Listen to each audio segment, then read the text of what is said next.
Psalms 137 verse 1 hanggang 4. Beside the rivers of Babylon, we sat and wept as we thought of Jerusalem. We put away our harps, hanging them on the branches of poplar trees. For our captors demanded a song from us. Our tormentors insisted on a joyful hymn. Sing us one of those songs of Jerusalem. But how can we sing songs of the Lord while we are in a foreign land? Can we read verse 4 together? 1, 2, 3, go. But how can we sing songs of the Lord while in a foreign land? Pinamagatan ko po ang mensaheng itong praise from a painful place. Praise from a painful place. By the way, if you are joining us for the very first time, especially if you are joining us in person, marami pong salamat for taking the time to receive the Word of God. I believe hindi po aksidenteng dinala kayo ng Panginoon sa lugar na ito. You are on a divine appointment. And you will leave this place way better kung ikukumpara nung dumating po kayo dito. Praise from a painful place. Nakakaranas ho ba kayo mga kapatid? Napunta na ho ba kayo sa isang sitwasyon na naramdaman po ninyo yung overwhelming amount of heaviness? Parang ang bigat-bigat ng inyong pakiramdam. Ang bigat-bigat ng inyong thoughts, ng inyong emotion. And even your spiritual life, pakiramdam mo parang ang bigat-bigat. Na nakarating ka sa isang lugar na walang nakakaunawa at nakakaintindi sa tunay mong nararamdaman. Parang gandang lyrics ng kanta na yun. Na parang you are surrounded with so many people and yet you feel alone. Because it's possible to be surrounded with a lot of people and still feel lonely. That even misery and ministry come together at the same time. Parang every time na lang you went home, every time you come to church, yung countenance mo, yung mukha mo laging nakayoko, laging mababa ang tingin mo sa sarili mo, and you always feel defeated. Na parang mas madaling sabihin yung aray kesa hallelujah. Na parang mas madaling sabihin yung ouch kesa praise the Lord. Nakakaranas ba kayo ng mga sitwasyon na ganito mga kapatid? Na may mga pagkakataon sa buhay natin na kapag tayo dumarating dito sa sitwasyon na sinasabi ko, napapatanong talaga tayong nasan nga ba ang Panginoon in the middle of all this? Nung ako'y binetray ng aking kaibigan, nasa ng Diyos? Nung hindi ako pumasa sa board exam, nasa ng Panginoon? Nung nawalan ako ng mahal sa buhay, nasa ng Diyos? Nung dumaan ako sa cancer, asa ng Diyos? Bakit parang hindi ko siya maramdaman? Nung ang business ko is not in good shape and my marriage is failing, where is God in the middle of all this? Alam ko, lahat tayo dumating sa pagkakataon ng ating buhay that you are in a season that you did not ask for. Dumating ka sa pagkakataon at lugar ng iyong buhay na hindi mo hiningi, pero na-realize mo na lang, nagising ka na lang, na nandun ka sa isang lugar na hindi mo naman pinangarap na mapuntahan. At to make matters worse, hindi mo alam kung kailan ito matatapos. Na hindi mo na nga alam kung bakit mo nararamdaman ang iyong nararamdaman, hindi mo pa alam kung ano ang mangyayari sa iyo sa araw ng bukas. Ito po ang context ng pinag-aaralan natin sa Psalms 137. Sapagkat kahit sinong Jewish people ang tanungin mo about 597 BC, alam po nila kung ano yung importanteng pangyayari sa kanilang bansa. Bibigyan ko lang kayo ng konting history lesson mga kapatid. Kasi nung 597 BC, ang nation of Israel ay na-invade ng mga Babylons. Ito mga Babylons mga kapatid, dinestroy ang kanilang capital city which is Jerusalem. And under sa pamamahala at paghahari ni King Nebuchadnezzar, sinira ng Babylon ang sovereignty ng nation of Israel. And because sinira ng Babylon yung sovereignty ng nation of Israel, ang buong bansa is actually been displaced. Hindi nila alam kung saan sila lulugar. And they've been displaced for decades.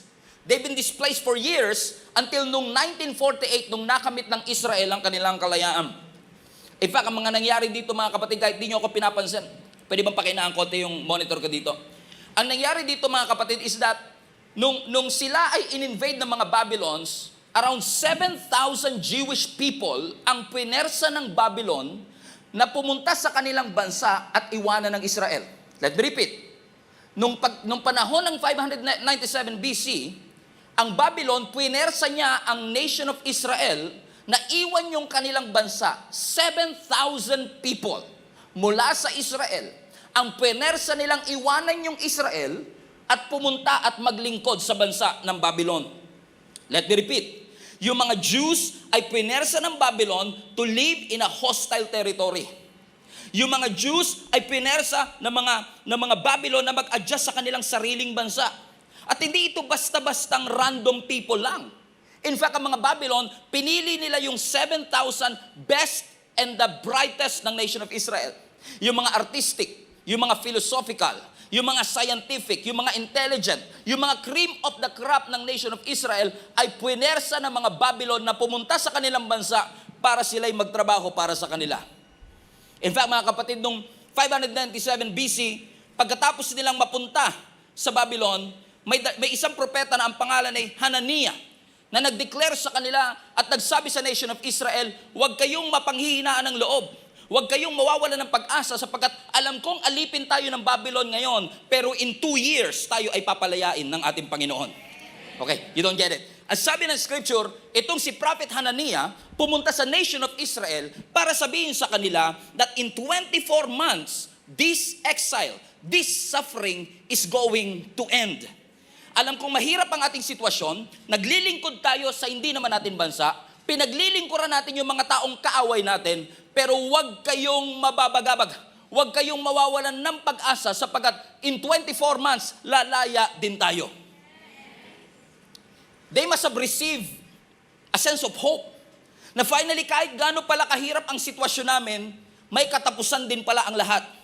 That these too shall pass. Until na-receive nila yung letter from Prophet Jeremiah. Watch this, fasten your seatbelt. So ang sabi ni Prophet Hananiah, in 2 years lalaya na tayo. In 24 months matatapos ang exile at slavery na ito. Nung dumating si Prophet Jeremiah, ang sabi niya sa nation of Israel, huwag kayong maniniwala kay Hananiah. Sapagkat sabi sa akin ng Panginoon, hindi 2 years, kundi 70 years. Now, hindi ko alam kung ano yung mararamdaman mo kung umasa ka na in 2 years lalaya kayo, tapos sasabihin nitong prophet din na Jeremiah, huwag kayong maniniwala kay Hananiah. Sapagkat yung sinasabi niyan 2 years, hindi totoo yon. Kayong lahat, tayong lahat ay lalaya sa loob ng 70 years. In fact, sabi ni Jeremiah, do not listen to this prophet who's supposed to speak on behalf of your God. Hindi 2 years. Ang sabi ng Panginoon sa atin, 70 years. I don't know how you will interpret it, pero as far as I'm concerned, parang ang sinasabi ng Panginoon, mahirap ang sitwasyon na inyong pinagdadaanan, but this season that you are going through is not going to end quickly. Hindi ito basta-basta matatapos. Hindi ito mababago ng isang panalangin lamang. Hindi ito mababago ng isang paghingi o paglimos sa ating Panginoon. Because God is not going to deliver you just yet. Na ang burden na ito will not be lifted immediately. That you have to go through this pain for a while. Na dumadaan kayo sa sakit, alam kong inaantay nyo kung kailan matatapos, but settle down. Ang sabi ni Prophet Jeremiah, mag-asawa na kayo dyan. Magtayo na kayo ng bahay ninyo. Diligan ninyo ang mga halaman sapagkat hindi lang 2 years kundi 70 years. Yung paghihirap natin hindi basta-basta matatapos. Kahit anong pamamalimos at pananalangin natin sa Panginoon, this is not going to end. Ang sakit, no? To make matters worse, para palaliin pa ang sitwasyon, minsan ang mga tormentors ng nation of Israel habang ang mga Israelites ay nasa gitna ng kanilang captivity, concerned sila sa kalagayan ng kanilang bansa sapagkat iniwan nila ang Jerusalem, wala silang information kung ano na nangyari sa kanilang bansa. At nung nalaman nila ang kalagayan ng kanilang bansa, na ang kanilang temple ay destroyed, ang mga bridges ay destroyed, ang mga walls ay destroyed, napaiyak ang mga taong ito. Yung 7,000 na mga taong ito that was hoping for the best, was now crying in Psalms 137. Actually, they wrote Psalms 137. Yung mga exile na ito ang nagsulat. Na ang sabi nila sa verse 1, beside the rivers of Babylon, habang kami nakaupo doon sa ilog ng Babylon, nakaupo kami at umiiyak habang iniisip namin ang kalagayan ng aming bansa. Verse 2, we put away our harps. We hang on the branches of poplar trees. Yung mga instrument namin that was supposed to be used para kami magsaya, iniwanan na namin at binitawan namin. Bakit? Ang sabi ng verse 3, for our captors demanded a song from us. Our tormentors insisted on a joyful hymn. Habang binitawan na namin ang harp namin, habang kami umiiyak, habang kami nakaupo, ang sabi pa ng mga tormentor namin, sige nga, umawit nga kayo ng pagpupuri sa Diyos ninyo. Sige nga, sampulan nyo nga kami nung kinakanta ninyo sa Jerusalem. Para bagang minamaliit sila, parang hinahamak sila. Habang sila'y umiiyak at habang devastated sila sa sakit na kanilang nararamdaman, ang sabi ng Babylon, sige nga, umawit nga kayo ng pagpupuri ninyo doon sa Diyos na sinasabi ninyong magliligtas sa inyo. That's why they said on verse 4, but how can we sing the songs of the Lord while we are in a foreign land? Bakit? Sapagkat para sa mga nation of Israel, walang halaga, walang saysay na kami kumanta ng pagpupuri, gayong nandito kami sa isang masalimuot at malagim na sitwasyon. Which is a good reminder for many of us, mga kapatid, na marami po sa atin, hirap magpuri kapag hindi perpekto ang ating sitwasyon. You don't have to have a perfect condition to praise a perfect God. You don't have to have a perfect health para purihin at sambahin ang ating Panginoon. In fact, even when you are in the midst of a difficult and tough situation, you really have a choice right now to complain or to praise. Meron kang choice na magpuri, meron ka ring choice na magreklamo. You have a choice beyond what you feel. You have a choice beyond what you see. Alam kong masalimuot ang iyong nakikita, alam kong hindi maganda ang iyong nararamdaman, but you really have a choice, and that's my message for you today. Meron kang choice na mag-complain or meron kang choice na magpuri sa ating Panginoon. Either you will stay in defeat or you will praise from a painful place. Either you will stay in that loss, either you will stay in that depression, either you will stay in that anxiety. Mananatili ka ba sa anxiety na yan? Mananatili ka ba sa kalungkutan na yan? Mananatili ka ba sa sakit na yan? O magpupuri ka sa gitna ng sakit? O magpupuri ka sa gitna ng kawalan? O magpupuri ka sa gitna ng pagkalugi? Why? Because praise is our way to the throne room of God. Kung nais mong maranasan ang presensya ng Panginoon, kung nais mong makapasok sa presensya ng Panginoon, the only way for you to do that is to praise the Lord. Sabi nga ng Psalms 100, enter His gates with thanksgiving and come into His courts with praise. Everybody read that with me. Enter God's gates with thanksgiving and into His courts with praise. Give thanks to Him and praise His name. Now watch this. Tignan niyo yung dalawa naka-highlight. Enter His gates with thanksgiving and enter His courts with praise. Now if you know yung parte o itsura ng tabernacle, magkaiba talaga yung gate sa courts. Yung gate, yan yung pinakapinto. Gate nga eh. Okay? Finally, nakakonect na ako sa inyo. Kanina pa ako nag-aantay, 11 minutes now. Yung gate, yan yung pinto. Yung courts, yan yung loob. So merong inner courts, o may outer courts, may inner courts, may most holy place. Ang sabi ng scripture, with thanksgiving, you can enter the gate. But with praise, you can enter the courts. So ibig sabihin, yung thanksgiving, madadala ka niya hanggang gate. Pero yung praise, madadala ka niya hanggang loob. Now, ano ang difference ng thanksgiving sa praise? Sa thanksgiving, alam mong nagpapagaling siya. And you give thanks for it. Pero dun sa praise, alam mo na siya mismo yung author ng bagay na yun. Ang problem na marami sa atin, we always praise God for what He has done, but not praising God for who He is. What I'm trying to say is this. Kasi pag pinagaling ka, salamat kay Lord, thanksgiving. Pero kaya mo bang magpasalamat kahit hindi ka gumaling? That is praise. Kasi doon sa praise, hindi siya affected ng circumstance. Naniniwala ka pa rin nagpapagaling siya kahit hindi ka pinagaling. Naniniwala ka pa rin nagdi-deliver siya kahit hindi ka delivered. Naniniwala ka pa rin nagpo-protekta siya kahit na-aksidente siya. And many of you probably are wondering, Pastor, yan na naman, hindi na bago yung revelation na yan. Totoo naman po, nire-remind ko lang naman talaga po kayo. In fact, it's my job to remind you of what you already know. Kasi minsan, amen, nakakalimutan natin magpuri sa Panginoon. Listen to me, madaling magpuri sa Panginoon kapag maganda ang sitwasyon. Madaling magpuri din sa Panginoon pag tapos na yung sitwasyon. Pero mahirap magpuri sa Panginoon pag nasa gitna ka mismo ng sitwasyon. Can you praise from a painful place? Kaya mo bang sambahin ang Panginoon kahit sumasakit ang puso mo? Kasi madaling sabihin yung praise is a weapon. Totoo yan.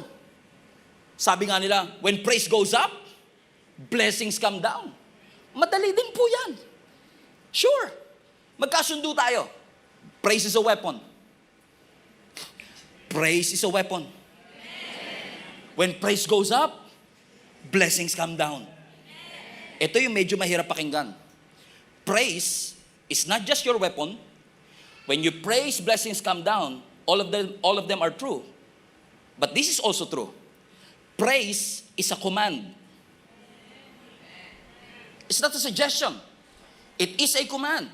Ano ang sabi ng Psalms 150 verse 6? Basa, lagyan nyo ng tono. Let everything that has breath praise the Lord. Praise the Lord. Let everything that has breath praise the Lord. Praise the Lord. Now, God is not suggesting, kung may hinanga ka ha, pwede ba magpuri ka? No. It is a command. Inuutusan ng Diyos ang lahat ng may hininga, mabaho o hindi, na magpuri sa ating Panginoon. Praise is not just a weapon. Praise is a command. Inuutusan po tayo ng Panginoon na magpuri sa Kanya. Hindi sinabi ng Scripture, let everything that has breath praise the Lord when all things are working together on your favor. Hindi sinabi ng Scripture, let everything praise the Lord kapag nakapasa ka sa board exam, kapag na-promote ka sa trabaho. Sabi ng Scripture, let everything that has breath praise the Lord. Regardless of what is happening in your life, you ought to praise the Lord. Not just for what He can do for you, but you ought to praise the Lord for who He is in your life. Ano pa? Praise is a command. Ang sabi ng Scripture, lift your hands in the sanctuary. So every time the worship leader are asking you, lift up your hands. Hindi lang kayo basta pinapalift up your hands kasi maganda sa camera. No, lift your hands is a command. Utos ng Panginoon that every time you lift your hands, is a gesture that you surrender your life to the Lord. Na isinusuko mo ang iyong buhay sa Panginoon. So when God says, lift up your hands, hindi niya sinasuggest, itaas mo ang kamay mo ha, kapag komportable ka, kapag nakapag-deodorant ka. No. Ang sabi ng Scripture, make a joyful noise. Make a joyful sound. Ang sabi ng Scripture, praise Him with a stringed instrument. Praise Him with the clashing of the cymbals. Sing to the Lord is a command. Kaya minsan pag nakikita namin na hindi kayo kumakanta, sing. Because it's a command. We have to sing it. Because what your body says on the physical, kapag ka nagsasalita ang physical, pagka bumubuka ang bibig natin on the physical, something is happening on the natural, on the supernatural. Sing. In fact, sa lahat ng mga, minsan tayo nagre-reklamo, bago na naman yung kanta natin. In fact, may reason ho yan. Ang sabi ng Isaiah 42 verse 10, sing a new song to the Lord. It's a command. Is it not just something na, sige, kantayin natin kasi maganda yung kanta. We are encouraged. We are commanded by the Lord to sing a new song to the Lord. In fact, ini-encourage ko kayo kung may mga time kayo, magsulat kayo ng kanta. Write a new song. Sing a new song to the Lord. And sing His praises from the ends of the earth. Sing, all you who sail the seas, all who will live in the distant coastland. Verse 12, let the whole world glorify the Lord. Let the global family of Gia Kamanaba glorify the Lord. Let us sing His praises. And watch this, passing your seatbelt, verse 13. And then the Lord will march forth like a mighty hero. He will come out like a warrior full of fury, and He will shout His battle cry and crush all His enemies. Listen. Sino sa inyo gusto niyo yung blessing ng verse 13? Ulitin ko, sino po sa inyo gusto niyo ang blessing ng verse 13? Now, context is king. Context is king. Masarap i-claim ang verse 13. Pero based on its context, hindi mangyayari ang verse 13 kung hindi mo gagawin yung verse 10 at verse 12. Ano yung verse 10? Balikan natin yung verse 10. Sing a new song to the Lord. You gotta sing praises all the earth. Sing all you who sail the seas, all you who live in distant coastland. Verse 12, let the whole world glorify the Lord. Let it sing His praises. And then, verse 13, the Lord will march forth and crush your enemy. Ibig sabihin, the moment na nagsimula kang kumanta, ang Diyos nagsisimulang magtrabaho. So if you're not comfortable singing songs during our praise and worship time, you have to be comfortable with it. Kahit pa sintonado ka, go ahead. Pagdating niyan sa langit, ino-auto-tune na yan ni Lord. May mga alto ba dito? Alam niyo po yung alto? Ala sa tono? Diba? Soprano, bass, tenor, alto, ala sa tono. Kahit wala sa tono, sing it. Isipin mo na lang, new song ni Lord yan. Hindi ko maintindihan kinakanta mo. Bago to kasi sabi ng Bible, sing a new song to the Lord all the earth. Alam nyo, kaya po dito sa Gia Kamanaba, ini-encourage ko talaga worship team natin. Sing a new song. Umawi tayo ng mga bagong awitin. Huwag tayong maging allergic sa bagong kanta. Bakit? Kasi lahat ng lumang kanta, bago din po yan dati. Kung hindi natin siya tinanggap nung bago pa siya, hindi siya magiging luma.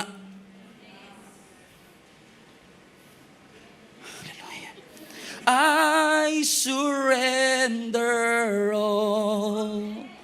Imagine niyo nung unang pinapakanta yan, siguro sabi ng iba, bago na naman. So yung bago noon, luma ngayon. At yung bago ngayon, luma 10 years later. Sing a new song. Huwag kayong mahiyang kumanta. Lalo ang mga Pilipino, ang gagaling kumanta.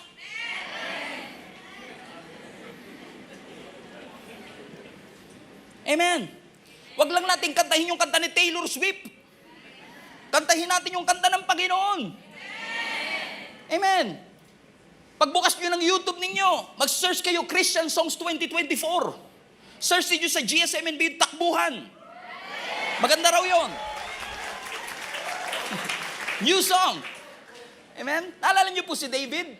Si David, nung pumasok ang Ark of the Covenant, matagal nilang hinanap ang Ark of the Covenant. Nung bumalik na si Jerusalem, sobrang ligaya ni David na bumalik na finally yung Ark of the Covenant, which signifies, by the way, symbolizes the presence of God. Nung bumalik na ito sa 2 Samuel chapter 6, hindi niya napigilan yung kanyang sarili. Si David kasama ang buong nation of Israel, they danced with all their might. They praised with all their might. To the point na sobrang tindi ng pagsayaw ni David, hindi niya na napapansing nahuhubaran na siya. Now, you have to understand, hari na si David at this point. Kaya nung napansin ng kanyang asawa na nahuhubaran na yung kanyang asawa, sabi niya, honey naman. Okay namang magpuri, pero wag naman to the point na mahuhubaran ka na. I-save mo naman ang iyong dignity. Pero hindi ginawa ni David John.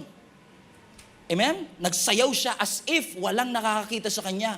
He doesn't care. He's not dancing for these people. He is dancing for the Lord. He's dancing for the Lord. That's why I want to encourage you, church. Every time we come to church, let loose. Kung gusto mo magtaas ng kamay, go ahead. Kung gusto mo magsayaw, go ahead. Kung gusto mo sumigaw kahit wala sa tono, go ahead.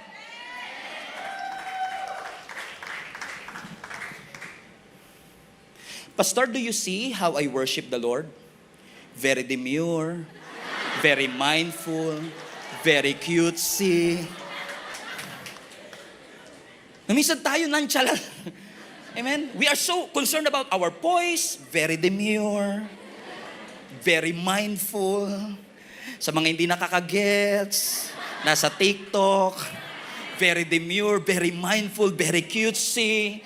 Pero si David, nung nagsayaw siya, sabi niya, I will not dance very demure. I'm not going to be mindful. I'm not going to be cutesy because I'm praising the Lord for who He is and I'm happy and celebrating for what He has done. So next time we gather, huwag kayo mahiya sa katabi ninyo. I give you permission. Pag natamaan siya, mag-sorry kayo. Tapos sabihin nyo, sabi ng Lord, love your enemy. Amen. And I'm not saying this, I don't want to be corrective. I don't want to correct how you worship. It's more of a directive. I want to direct the whole church. Amen? To worship the Lord with all our hearts. Hindi lang tayo dependent sa awitin. Amen? Because for context, by the grace of God, our church is rapidly growing right now. Honestly. And it's my job as your pastor to make sure that every one of us are on the same page. So I want to personally ask you. I want to personally ask the church. Kahit lumalaki po ang simbahan, wag nating tatanggalin, wag nating hahayaan na mawala yung theology natin ng worship. Wag nating tatanggalin yung culture of worship. And listen to me, sinabi ko theology of worship. Hindi ko sinabing definition natin ng worship. Hindi ko sinabing definition natin ng praise. Kundi yung definition ng scripture. Kasi madali lang sa ating sabihin, hindi ko type yung kanta, hindi ko naramdaman yung presence of the Lord. Ang babaw ng worship, parang hindi ako nakapagpalalim. Because unfortunately for many years, ina-associate natin ang worship sa feelings natin. Na porket hindi natin feel, hindi bumaba ang Holy Spirit. So hindi siya nagpakita sa amin. Kasi parang masyadong malalim ako at mababaw ito. Which is fascinating to me, na yung bagay na mababaw sa iyo, malalim sa iba. In fact, itong preaching na to, baka boring sa iyo, pero 5 months later, kapag dumaan ka na sa pagsubok at sa painful situation, yung boring ngayon, relevant 5 months later. Do you understand what I'm saying? Because it is subjective. Maaaring hindi mo siya nakikita ngayon. Because in worship, you don't just do what you feel like doing. Sa tunay na worship, ang tunay na worship, hindi siya dependent sa nararamdaman mo. That's why we gotta be careful, naramdaman ko ang presensya ng Panginoon. But probably that's just an emotion. But worship involves emotion anyway. Pero hindi lang basta emotion. You have to really praise the Lord. Learn to praise the Lord from a painful situation that even when things are not going your way, will you still praise the Lord? Amen? Huwag natin ilagay lahat ng burden sa worship leader na hindi ko naramdaman. Siguro hindi nag-quiet time ang worship leader. Hindi ko naramdaman ang presensya ng Panginoon. Siguro may kasalanan ginagawa ang worship leader. Listen to me, my friends and family. Don't go to GSMNB worship experience to be an observer of other people who are worshiping. Come here as a worshiper. Pumunta ka rito with a heart and with an attitude, I will praise regardless of who is going to lead the worship, regardless of what song they are going to sing. Kahit hindi nila favorite yung kakantahin namin, kahit hindi ko alam yung kakantahin namin, at ang favorite kong kanta, Diyos ka sa amin, pero iba yung kinanta nila, I'm okay, I'm fine, Gwenchana.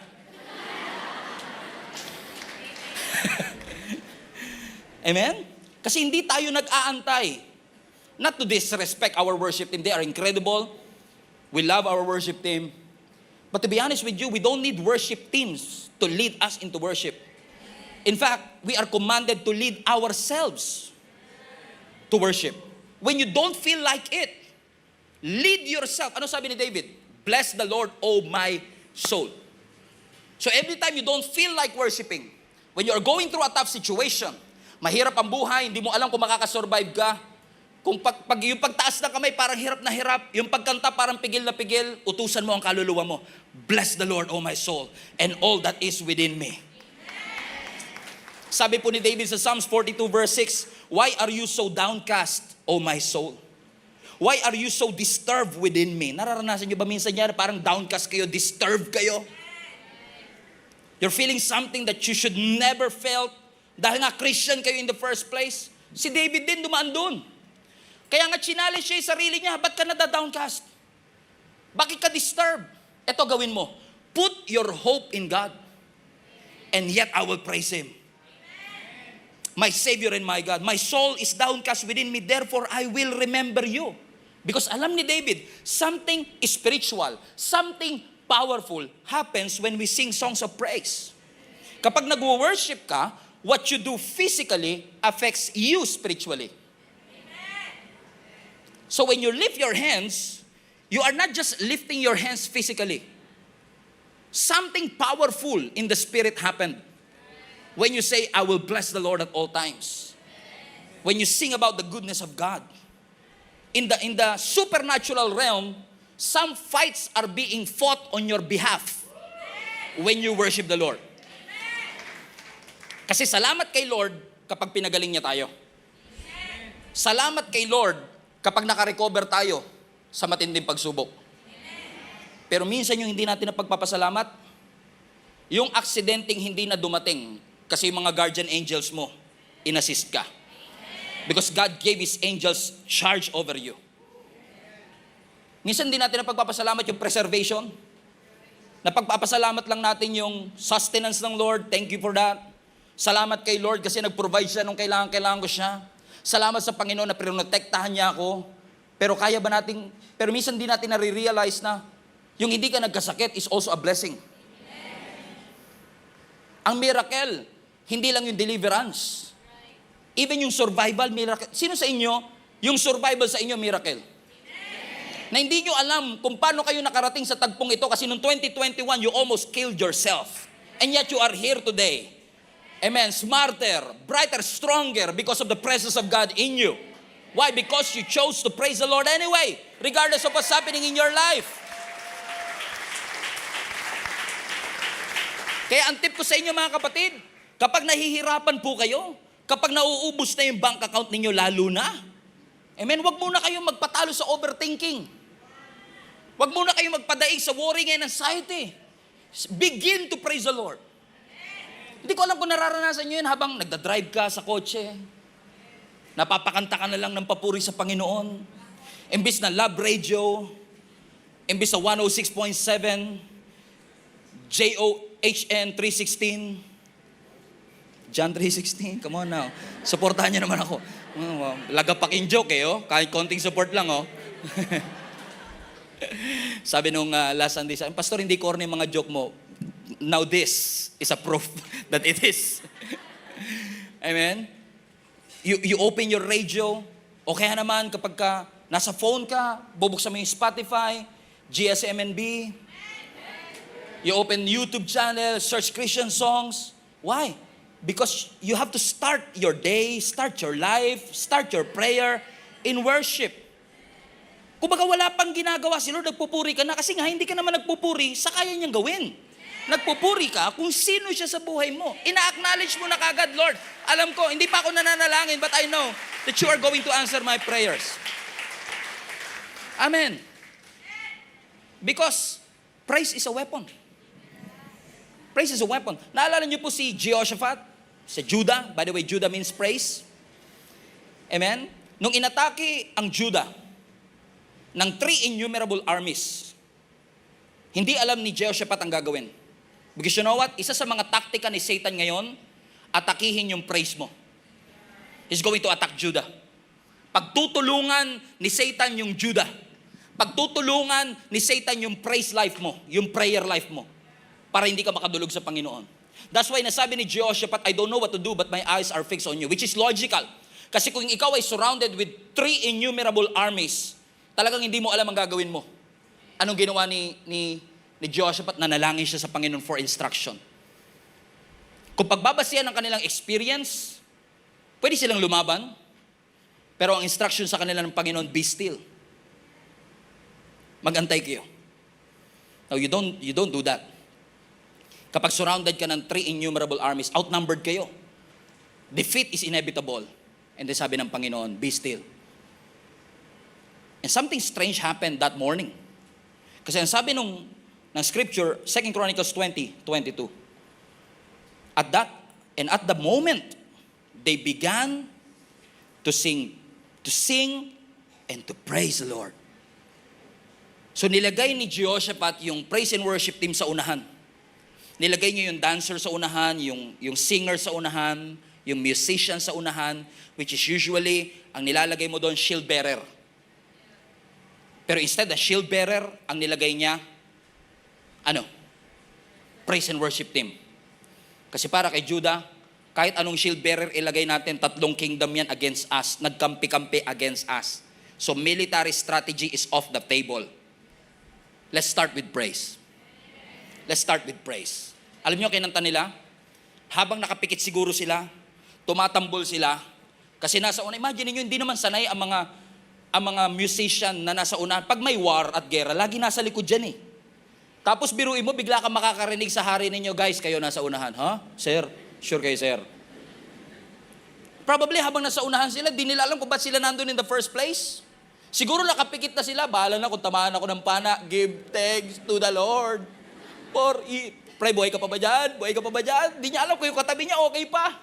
But they keep on singing, give thanks to the Lord for He is good and His love endures forever. There is something powerful about confessing the love and the mercy of God in your life. Every time kino-confess mo, mabuti ang Diyos, His mercy endures forever. His anger will last for a moment, but His favor will last for a lifetime. Give thanks to the Lord for He is good and His mercy endures forever. Ano sabi ng scripture? Balik mo anak, verse 22. At that moment na kumanta sila ng papuri sa Panginoon, the Lord caused the armies of Ammon, Moab, and Mount Seir to begin fighting amongst themselves. And they destroyed each other. Nagkampi-kampi sila para kalabanin yung Judah, pero nung kumanta sila, di ko alam kung gaano kasintunado yung kanta nila, na na-confuse yung mga kaaway nila, sila mismo nagpatayan. Alam mo yung ginawa nila? Imbis na lumaban, kinolect na lang nila yung spoils of war. There is something powerful about the praise our God. You don't have to fight. You just have to be still and sing to the Lord all the earth for everything that He has done, for His greatness. So ang praise hindi lang nangyayari sa dulo. Dapat nangyayari siya sa simula. Dapat nangyayari siya sa gitna. At ang praise, listen to me, hindi siya basta distraction. Magsisimba ako ngayon para makalimutan ko naman saglit yung problema ko.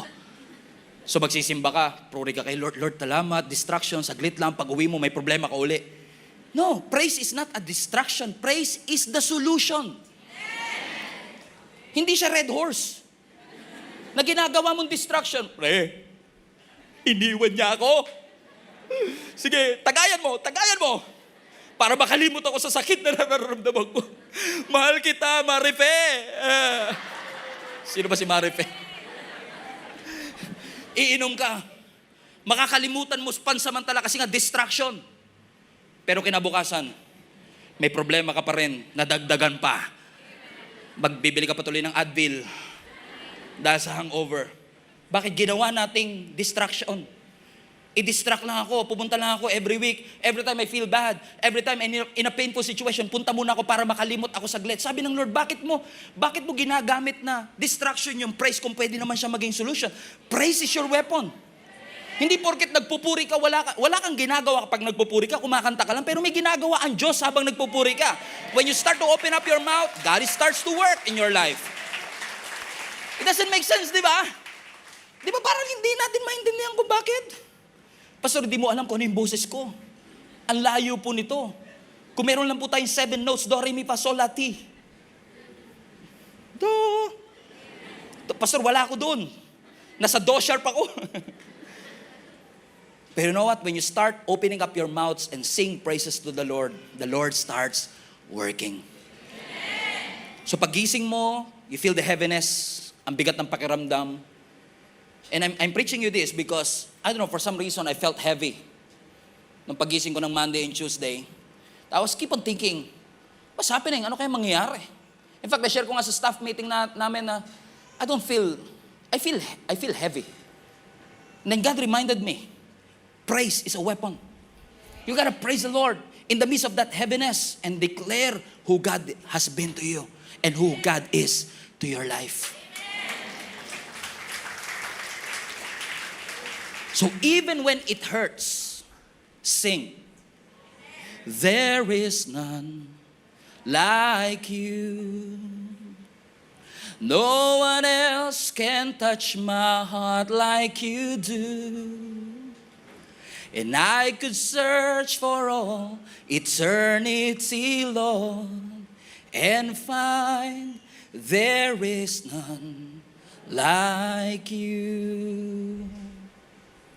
Every time you feel heavy, every time you feel sad, huwag ka lang umawit pagkatapos ng problema. Start singing at the beginning, in the middle of it, and declare God's faithfulness. All my life you have been faithful. And all my life you have been so good. With every breath that I am able, I will sing of the goodness of God. Praise from a painful place. You know why? Because praise is not just a weapon. Praise is a sacrifice. Praise is a sacrifice. Ano ang sabi ng Hebrews chapter 13 verse 15? Through Jesus Christ, therefore, let us continually offer to God a sacrifice of praise. Katulad ng mga Israelites habang captivity sila ng mga Babylon, pinagtatawanan sila ng kanilang mga kaaway. Hinahamak ng kanilang mga kaaway. Sige nga, kumanta nga kayo ng pagpupuri sa Panginoon. Awitin nyo nga yung inaawit nyo sa Jerusalem. Sabi nila, can we sing songs of praise in a foreign land? Kaya nga ba nating magpuri sa Panginoon kahit tayo ay nasa gitna ng isang pagsubok? Can you praise God from a painful place? Because it takes faith to praise God in a tough situation. It takes faith to praise God in the middle of a painful situation. Kaya mo bang kumanta ng mga awitin sa ating Panginoon kahit hindi mo nakuha yung gusto mong makuha? Kaya mo bang magpuri at magpasalam? Kaya mo bang ibuka ang iyong bibig at umawit ng pagpupuri sa ating Panginoon kapag hindi kanya pinagaling sa cancer? Kaya mo bang magpuri at sumamba sa ating Panginoon kahit hindi ka binalikan ng asawa mo at hindi mo nakuha yung promotion? Can you still praise God even when it hurts? Even when it hurts like hell? Kasi ang mga Babylon, hindi nila naalipin ang mga Israelites dahil lang mas malakas ang Babylon sa kanila. Hindi naalipin ang mga Israelites ng Babylon dahil mas maganda ang military strategy ng Babylon. No. Sinadya talaga ng Diyos yun. It is a wake-up call for them. Ginamit ng Lord ang Babylon para manumbalik uli ang mga Israelites sa Diyos. You don't get it? Ginamit ng Lord yung Babylon para bumalik ili sila sa Diyos. Third time is a charm. Minsan gagamitin ng Lord yung masasakit na sitwasyon para bumalik ka uli sa Diyos. Minsan gagamitin ng Lord yung frustration, yung disappointment, yung loss, yung heartbreak, yung pagkalugi. Kasi hindi natin maiiwasan ang sakit. In fact, scientifically speaking, ang sakit, necessity. Kailangan. Kasi kung hindi ka nasasaktan, hindi ka makakasurvive. Ang hirap intindihan, no? Totoo yan. Kasi kung halimbawa, nasusugatan ka, binabali na yung kamay mo, pero hindi mo nararamdaman, kahit na baliin ng baliin, wala kang gagawin. Kasi hindi ka nasasaktan. Yung nga lang, minsan, ang interpretation natin sa pain, ayaw natin ng pain. Pero biologically speaking, supportan ako ng mga doktor, ng mga nurse, ng mga biologists here, na ang pain, ginagamit ng ating Panginoon bilang natural alarm clock ng ating katawan. Para sabihin sa atin, something is wrong with your body. So yung pain, hindi siya para ipahamak ka. Yung pain sa katawan natin, importante para protektahan ka. Make sense? Okay, hindi pa rin. Yun nga lang minsan, pag nasasaktan ka na, gagawa ka ng paraan para mawala yung sakit, di ba? Marami sa inyo din nakakaalam, diagnose ako na may migraine. So, 2021 I think, o 2020 I think, na-diagnose ako na meron akong migraine. So, dumating ako sa point na nagbavomit ako sunod-sunod sa buong araw. Nakakita, sa lahat ng mga may migraine dito, kayo lang makakaintindi sa akin na nakakita tayo ng stars. Yung sa pelikula na nakakita, yung talaga nakakita kami ng stars kapag sinusumpong, come on now, come on.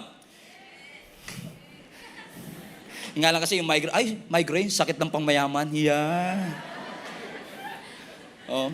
So nagpa-check up ako sa doktor, binigyan niya ako ng tip. Nasabi niya sa akin, hindi porket mamamigraine, kasi before, every time na imamigraine ako, iinuman ko ng Advil. Pakiramdam ko, pag sumasakit ang ulo ko, iinuman ko ng Advil. Ang sabi sa akin ng doktor, hindi porket masakit ang ulo mo, iinuman mo kagad ng gamot. In fact, kapag masakit ang ulo mo, may sinasabi yung katawan mo sa'yo. So starting from there, sinunod ko yung payo niya, and you know what? Bihirang-bihira ako sumpungin ng migraine. Kapag sinusumpong ako ng migraine, hindi agad ako uminom ng Advil. Tinatanong ko ang sarili ko, bakit ka sinusumpong ng migraine? Nasobrahan ka ba sa kape? Nasobrahan ka sa nasobrahan ka sa puyat? Umasa ka sa mga lalaking hindi joke. Okay, hindi pala kasama 'yon. Nasobrahan ka ba sa puyat? Nasobrahan ka ba sa kape? Kasi sa mga may migraine, bawal ang caffeine. Diba? Nasobrahan ka pa sa caffeine, nasobrahan pa sa ganito. At kapag nalaman ka, nga, hindi kompleto yung tulog ko this year. So kaya sumasakit. So every time sumasakit siya, china-challenge ko yung sakit at sinasabi ko, bakit ka sumasakit? Anong gusto mong sabihin sa akin? Which is a good illustration of what we should do when we experience pain. Imbis na hingin mo sa Panginoon, Lord, Adil, pahintuin mo yung pain. Tanungin mo sa sarili mo, Lord, anong sinasabi mo sa akin sa pain na ito na pinagdadaanan ko? Amen? Kasi kung ito talaga ang daan para sa next level ng aking buhay, I'm willing to go through this pain for me to experience the next level that you have for my life. After all, marirealize nyo po, di ba? Kapag dumaan ka sa sakit at napagtagumpayan mo yung sakit, nababago ka ba ng sakit? Di ba? Sino sa inyo, nung dumaan kayo sa sakit, naging better kayo? Nung dumaan kayo sa sakit, naging stronger kayo. Kaya ka nga strong ngayon eh. Kaya ka mapili sa mga manliligaw ngayon eh. Kasi nasaktan ka before. Di ba? So nung dumaan ka sa sakit, dumaan ka sa panluloko, dumaan ka sa dumaan ka sa hirap, natuto ka. Kasi pag dumaan ka sa hirap, dalawa lang naman epekto niyan eh. Either you will be defeated or you will be stronger. Either you will be bitter or you will be better. Kasi kung hindi ka mag-grow through the pain, you are wasting your pain. Kung hindi ka matututo dun sa pain, kung hindi ka lalago sa pain, sayang yung pain. Don't waste your pain. Learn from it. Allow every struggle to make you stronger. Kapag may mga struggle, Lord, anong tinuturo mo sa akin? Anong sinasabi mo sa akin? Okay, Lord, I don't know what's going to happen, but I will start to praise you. I will praise you even when I'm in a painful situation because I know that you have a purpose in my life. Amen? Masakit ang mawalan. Masakit, mahirap. Mahirap ang masaktan. Ay, alam ng katabi mo yan. Mahirap ang masaktan. Pero alam nyo ba, na hindi aksidenteng yun ang solusyon ng Diyos, praise. Because every time, listen to me, because every time you praise, you magnify the Lord. Listen to me. Every time you praise, you magnify the Lord. Naalala nyo si David, sabi niya, magnify the Lord with me.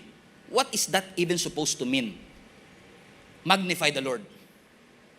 Naalala nyo po ba na elementary tayo, may magnifying glass kayo? May tanong ako sa inyo. Pag yung magnifying glass po ba ninyo, tinutok ninyo sa langgam, lumalaki po ba yung langgam? Okay, bibigyan ko kayo ng 30 seconds para baguhin yung sagot ninyo. I-revaluate po ninyo at usisaing mabuti yung tinatanong ko para make sure na naiintindihan po ninyong mabuti yung aking quiz today. Are you ready? Game ka na ba? Okay, ulitin ko ang tanong. Yung magnifying glass po ba, kapag tinutok nyo sa langgam, lumalaki yung langgam? Uulitin ko po uli. Bibigyan ko uli na kayo ng pagkakataon para i-re-evaluate po yung inyong sagot. Mag-isip po kayong mabuti. Okay, mag-isip po kayo mabuti. Okay, ulitin natin. Bigyan ko kayo ng 10 seconds to re-evaluate your answer. Okay? Uulitin ko ulit ang tanong. Third time is a charm. Kapag po ba yung magnifying glass, tinapat ko sa langgam, lumalaki po ba yung langgam? Ay, salamat Lord. Thank you, Lord. Thank you, Lord. Napakabuti mo po. You are a God of wisdom. So ulit. So ang magnifying glass, pag tinapat mo sa langgam, hindi lumalaki yung langgam. Lumalaki yung tingin mo sa langgam. Komprende? Pag nagpupuri ka sa Diyos, ganun. Pag umaawit ka, how great is our God. Hindi nalalaki ang Diyos, malaki na siya. Wala nang ilalaki yung Diyos, malaki na yun. Pero every time you start to focus on God, hindi siya lumalaki, pero lumalaki siya sa pananaw mo. So ngayon, mas malaki ang Diyos kesa sa sakit mo. Mas malaki ang Diyos kesa sa frustration mo. Kaya mo siya minamagnify. You are changing your perspective. When you praise, you magnify Him. Kaya nga po ang pagpupuri, hindi po yan hard work. Minsan kasi, work hard para magpuri ka sa Panginoon. No, it's not. Praising the Lord is not a hard work. It's a heart work. It starts from your heart. It starts from within. So are you praising God through your mouth or through your heart? That even when you are hurting, you are praising the Lord from a painful situation. And I will close with this. Sabi ng Psalms 34 verse 1 to 8, I will praise the Lord at all times, and I will constantly speak His praises. I will boast only in the Lord. Let all who are helpless take heart. Come, let us tell of the Lord's greatness. Let us exalt His name together. Basa, verse 4. I prayed to the Lord and He answered me. He freed me from all my fears. Those who look to Him for help will be radiant with joy. No shadow of shame will darken their faces. In my desperation, I prayed, and the Lord listened. He saved me from all my troubles. For the angel of the Lord is a guard. He surrounds and defends all who fear Him. Oh, verse 8, oh, taste and see, highlight this part, that the Lord is good. Oh, the joys of those who take refuge in Him. Beautiful verse. Actually, pwede ako magtapos ngayon. Sabihin ko sa inyo, oh, taste and see that the Lord is good. Pero it's unfair. Because when David is writing this, David was not writing this in the middle of the pain. David was writing this after the pain. So tapos na siya sa hirap. Tapos tsaka niya sinabing, oh, taste and see that the Lord is good. Ano ang sinasabi sa atin dito ni David? Naranasan ko yung kanyang kabutihan. Natikman ko. Nakita ko na mabuti ang Diyos. Tapos na siya doon. So unfair sa atin kung dumadaan ka pa lang. Mahirap i-taste and see yung goodness ng Lord kapag dumadaan ka pa kasi mas matapang yung lasa ng pain kesa minsan sa lasa ng presence. Kasi parang mas overwhelmed ka because you magnify the problem more than you magnify the Lord. But David was actually telling us from a perspective of reflection. Binabalikan niya kung paano naging mabuti ang Diyos sa kanyang buhay. At kapag sinasabi niya at binabalikan niya, sinasabi sa atin ng ating Panginoon, sinasabi sa atin ni David na alam kong dumadaan kayo currently sa hirap ng sitwasyon, pero ang tunay na worship is not focusing on what you feel. It's not focusing on the uncertainty of your situation. Worship is focusing on the certainty of your God. So mag-reflect ka. Hindi ka makakapagpuri kapag hindi ka nagre-reflect. Okay, listen to me. Eyes on me. You can be blessed and don't feel blessed. You can be blessed and don't feel blessed. Maaring hindi mo nararamdaman na blessed ka, pero hindi ibig sabihin hindi ka blessed. You can be blessed and not feel blessed. Kaya, okay, you are blessed, but since nakatingin ka sa ibang mas blessed, hindi mo na-feel yung blessing. So, kaya hindi mo maramdaman, walang reflection. Hindi ka nagbabalik tanaw sa mga bagay na pinagdaanan mo before. Hindi mo nare-realize na yung tinatamasa mo ngayon, dati mong ipinapanalangin yan. Yung testimony mo ngayon, dating test na pinagdaanan mo. Yung message na sinishare mo, dating mess na pinagdaanan mo. And you have to reflect. Mahirap magpuri kapag hindi natin nare-realize kung gaano kabuti ang ating Panginoon. That's why we have link-up groups after the service. Reflection. That's why we have Connect Experience online after the service via Zoom to reflect. Ang daming sinabi ni Pastor about God's goodness and God's greatness, pero how can I make it personal in my life? So you will have to reflect. Oo nga, no? Napakabuti ng ating Panginoon. Noong 2005, nagdadrive kami papunta ng Tagaytay. Umikot yung sasakyan 3 beses. Ni isa sa amin, walang malubhang nangyari. Na-aksidente kami, pero pre-reserve kami ng Panginoon. That's our story, by the way. Amen? So you reflect now. Kapag sinabi mo lang kasing God is good all the time, pero tanungin kita, paano naging mabuti si Lord sa'yo?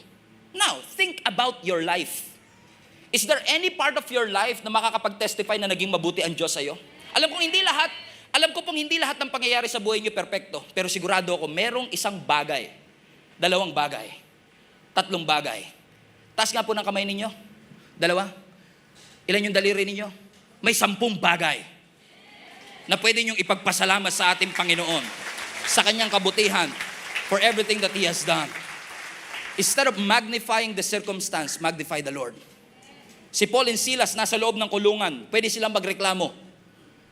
Pwede silang mag-focus sa kanilang circumstance. Pero anong ginawa nila? Nag-reflect sila sa goodness ng Lord, hindi sa kanilang circumstance. Hindi sila nag-dwell sa kanilang problem, nag-dwell sila sa kanilang Diyos. Kasi marami sa atin parang tsaa. Nakababad ka sa parehong sitwasyon kahit tapos na. Gusto ng Panginoon na mag-move forward ka. Gusto ng Lord na mag-move on ka and reflect all the things that God has done in your life. Anong ginawa nila? Ang sabi ng scripture sa verse 25, about midnight, Acts 16, Paul and Silas were praying and singing hymns to God in the middle of the night. In the middle of the night, at midnight. And the other prisoners were listening to them. And what happened after they praised? Suddenly, highlight this part, there was such a violent earthquake that the foundations of the prison were shaken, and at once, immediately, the prison doors flew open, and everyone's chains came loose. Balik mo yung verse 25, anak. Basahin niyo yung unang dalawang salita, about midnight. For many years, akala ko, nung midnight sila nagsimulang kumanta. But I stand corrected. Hindi sila hating gabi nagsimula. Inabot na sila ng hating gabi, kakakanta. So nung hating gabi, hindi yun yung simula ng pagpupuri nila. Yung hating gabi, dun nagsimulang sumagot ang Diyos. So ibig sabihin, for many hours, they were singing and not receive an answer. But they kept on singing anyway. They kept on praying anyway. Kahit walang sagot, pray lang. Kahit walang sagot, simba lang. Kahit walang sagot, basa lang ng Bible. Kahit hindi pa gumagaling, manalangin lang, magpuri lang. Kasi darating din yung midnight season, verse 26, that suddenly there was such a violent earthquake that God will set you free. Let us praise our way to our healing. Let us praise our way to our breakthrough. Imbis na magreklamo tayo, mag-complain tayo at lumabas sa bibig natin lahat ng simptomas, lahat ng mali. Speak not what you see. Speak what you want to see. Alam kong hindi ka sure sa future ng anak mo, pero speak what you want your child to be. Speak what you want them to be. Speak what you want your family to be. Speak about the goodness of your God, because there is victory in your praise. Invite God's presence, because kapag nandito ang presensya ng Diyos, nandito ang kapangyarihan ng ating Panginoon. Sana dumating yung pagkakataon na invite ka lang na invite ng presensya ng Panginoon, na kahit gaano kasakit ang nararamdaman mo, ma-overwhelm mo yun ng tindi ng presensya ng ating Panginoon. That you will say, Psalms 34, I will bless the Lord at all times, and His praise shall continually be in my mouth. Can I rephrase this? Pwede ko ba i-rephrase? Ganito tayo. I will bless the Lord sometimes, and His praise will eventually be in my mouth. That's not what the Word of God is saying. Ang sabi ng Scripture, bless the Lord at all times. Ano mang sitwasyon ng iyong buhay, nasa promotion o demotion, nasa sakit o kagalingan, nasa breakthrough or breakdown, nasa set up or setback, kailangan nating matutong magpasalamat sa ating Panginoon sa lahat ng pagkakataon at hayaan natin na ang bibig natin ay patuloy na magpuri at sumamba sa ating Panginoon. After all, may magagawa ba ang pag-alala mo? After all, may magagawa ba ang takot mo? May magagawa ba ang doubts at ang fear mo? Let go of that fear. Let go of that doubt. Get rid of that bitterness and start praising God. Opening up your mouths and give thanks to the Lord, for He is good and His mercy endures forever. Let us praise and continue to praise the Lord for all the things that He has done. Praise your way to your victory. Praise your way to your healing and receive that breakthrough that suddenly God will come like a mighty rushing wind, that He will cause an earthquake to set you free. All glory to the Lord, for He has done. Tayo lahat mga kapatid. Amen. Hallelujah. Amen. Can you high five at least 3 people? Sabi mo sa kanya, praise is a weapon. Praise through your pain. Praise in a painful situation. Let's start praising the Lord right now. Can you just raise up your hands to the Lord right now? Raise your hands if you would. Lord, nakataas po ang aming mga kamay bilang tanda ng aming pagsuko sa iyo, sapagkat alam namin ikaw lamang ang nararapat sa lahat ng papuri at lahat ng pagsamba. Sa lahat ng panahon, naging mabuti ka sa amin. Sa lahat ng panahon, di mo kami iniwan. Mula noon hanggang ngayon, you've been good. You've been so good. Sa lahat ng panahon, Diyos ka sa amin. Sa lahat ng oras, nariyan para sa amin, Panginoong Jesus. Dakilain natin ang Diyos. Dakilain ka sa buhay ko. Let's declare it right now. Hindi nagbabago ang Diyos.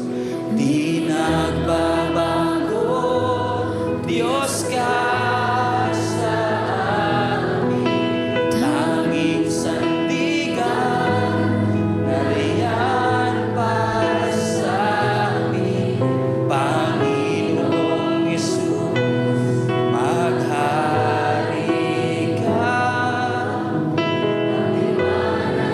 sa buhay ko. One more time, sa lahat ng panahon. Sa lahat ng panahon, Diyos ka sa Praise your way to your healing. Praise your way to your breakthrough. God is the same yesterday, today, and forever. He's gonna meet you right where you are. Panginoong Jesus, dakilain ka, O Diyos, sa aming buhay. Dakilain ka sa buhay ko. Di nagbabago, di Nagbabago, Diyos ka sa amin, tanging sandigan, nariyan para sa amin, Panginoong Jesus. Huwag mo hayaan ang kahit ano at kahit sino na pumigil sa iyo para pasalamatan at parangalan ng Panginoon ngayon sa kanyang kabutihan. Di nagbabago. Oh, di nagbabago. Di nagbabago. Diyos ka sa amin, tanging sandigan, nariyan sa amin,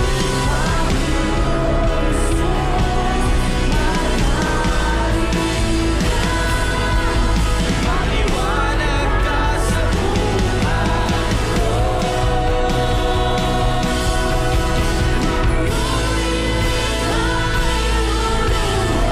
Give Him praise. Itataas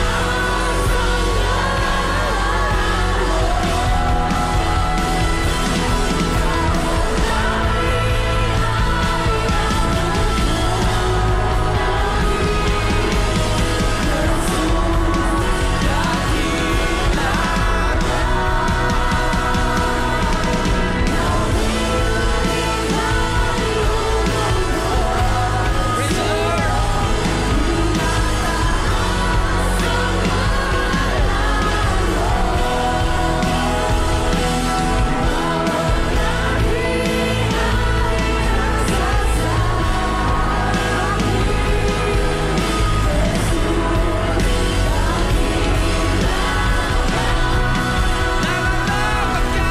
Nararapat ka sa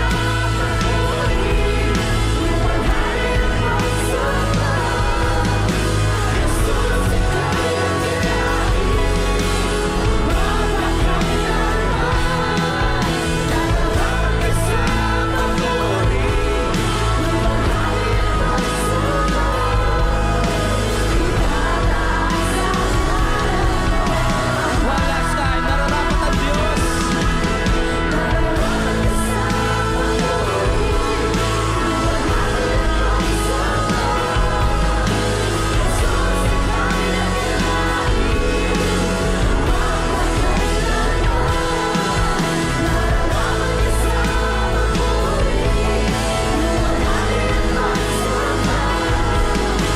Itataas ang ngalan mo. In your own words, praise the Lord right now. Hallelujah!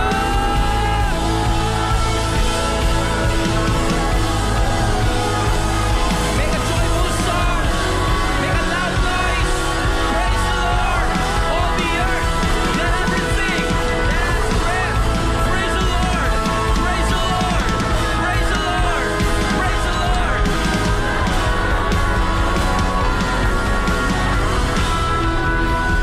Ang iyong Panginoon. Come on, let's shout unto God with a voice of triumph. Praise Him when you don't feel it. Praise Him when you feel it. Praise when you don't. Praise Him on the mountain. Praise Him on the valley. Praise Him when you are sick. Praise Him when you are healed. Praise Him with all your hearts at all times.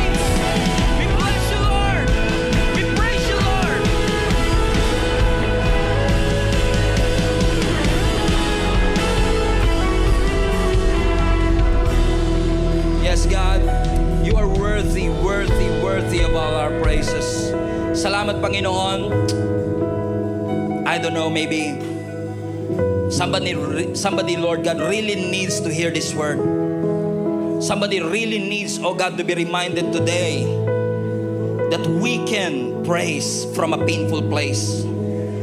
That we have to start reflecting your goodness, reflecting your faithfulness. Balikan po namin kung gaano ka naging tapat sa amin.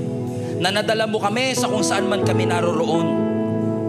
And not just on our circumstance. Alam ko, Panginoon, there is victory in our praise. So hindi po kami susuko sa mga nakikita namin. Hindi kami mag-give up sa mga naririnig namin. Hindi namin iahagis ang tuwalya dahil sa aming nararamdaman. Merong hope, may pag-asa kasi alam namin that even when we walk through the valley of the shadow of death, we should not be afraid, for God is with you. Pwede ba kayong yumakap po, my five, at least 5 tao, sabi mo sa kanya, kasama natin ang Diyos, kakampi natin ang Diyos, hindi tayo iiwan ng Diyos. Hallelujah! Hallelujah! Raise your hands, everybody. Taas po natin ang ating dalawang kamay. I pray. Hello, Global Family. Thank you for watching. If this message have impacted your life, please consider subscribing. Let us know in the comments what God spoke to you today. Where are you streaming from? Or how can we pray for you? We pray in Jesus' name that we will continue to advance God's kingdom through the spreading of His Word through this online platform that we have. If you want to support the ministry of Jesus is Alive community, I want to encourage you to support financially and give. Go to our website, gsmnb.com/give, for you to know all the ways that you can support this ministry. I hope to see you soon. God bless you.